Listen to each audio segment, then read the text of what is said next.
In the oil and gas industry, our raw materials are the exact ingredients needed for catastrophe. Because flammable fuels are continuously extracted all around us, any rogue spark finding a leak venting into the air can trigger a cascading disaster. This diagram shows the fire triangle. 3 elements must converge to ignite: fuel, oxygen, and heat.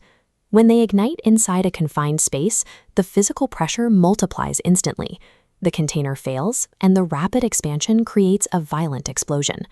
One of the deadliest manifestations of this physics is a BLEVE, a boiling liquid expanding vapor explosion. If external heat boils a pressurized liquid inside a closed tank, the structural steel weakens and tears. The escaping liquid rapidly expands into a massive vapor fireball in a matter of seconds. The second major mass casualty threat is a vapor cloud explosion. This happens when a gas release goes unnoticed, drifts across a facility, mixes with ambient air, and suddenly finds a spark, igniting the entire suspended cloud simultaneously. We operate in an environment where we cannot remove the fuel. Therefore, surviving depends entirely on our ability to aggressively control and eliminate the oxygen and heat. To control the heat, we have to isolate how fires actually start. Almost all facility fires stem from 3 operational root causes: machinery breaking down and leaking, critical vessels failing from skipped maintenance, or straightforward human error.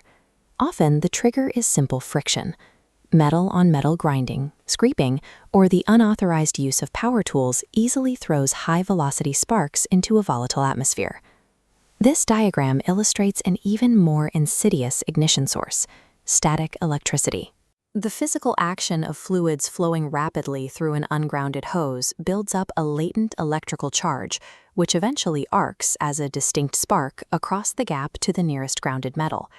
Catastrophic explosions occur as the predictable result of unmanaged ignition sources finding inevitable system leaks. Keeping the spark away from the fuel requires a system of layered defenses. The first layer is absolute. Remove the hazard at its source before it ever forms. This schematic shows a process called nitrogen blanketing. By pumping inert green nitrogen gas into an enclosed storage vessel, the system actively forces the blue oxygen molecules out and away from the liquid fuel line, neutralizing the fire triangle. The second layer of defense relies on engineering controls. Automated fixed gas detectors are stationed throughout process areas, continuously sampling the air. If those detectors sense a dangerous threshold, the emergency shutdown system automatically takes over. Heavy block valves slam shut on all lines, completely isolating the process equipment and cutting off the fuel supply before a fire escalates. As a final physical barrier, pipe networks are equipped with flame arresters. These dense metallic filters act as a hard stop to prevent an active, traveling flame from reversing course through the line and reaching the main fuel reservoirs. These engineering controls are highly effective, but they are passive traps waiting for an error. Their success depends entirely on the strict human protocols that govern the site. That brings us to layers 3 and 4, safe work procedures and personal protective equipment.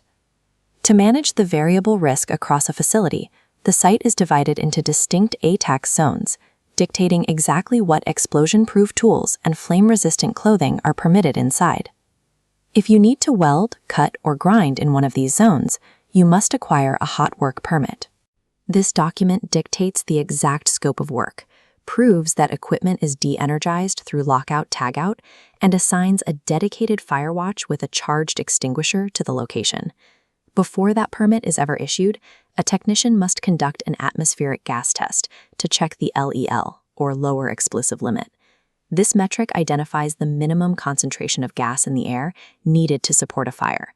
This line graph tracks that specific gas concentration over time.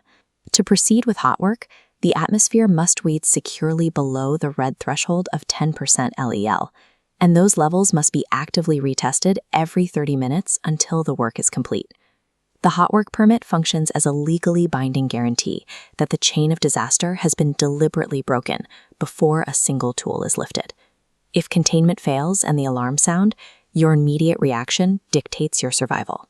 Detect the gas or smoke, alert the control room, isolate the fuel by hitting the emergency shutdown button, and evacuate to your muster point moving upwind. If trained to fight a localized fire, you must identify and grab the correct extinguisher. Discharging water onto a Class E electrical fire creates an immediate, fatal electrocution hazard and will violently spread the flames. This matrix chart maps out the appropriate chemical responses. For Class B flammable liquids like oro and Class C flammable gases like methane, you must suppress the fire using foam, CO2, or dry powder. During a breach, you have seconds to act. Split-second decisions based on these strict chemical classifications are the only things preventing a localized fire from engulfing a process unit and causing mass casualties. Every facility operates on an uncompromising baseline of 5 golden rules. 1. Never perform hot work without a valid permit. 2.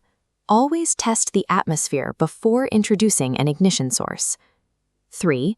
Memorize your evacuation route before your shift begins. 4. Never ignore a gas alarm, treating every warning as an active threat until proven otherwise. And 5. Always verify and use the correct fire extinguisher for the specific hazard in front of you. Survival in the oil and gas industry requires an active, daily choice to respect the volatile physics of the environment through unyielding adherence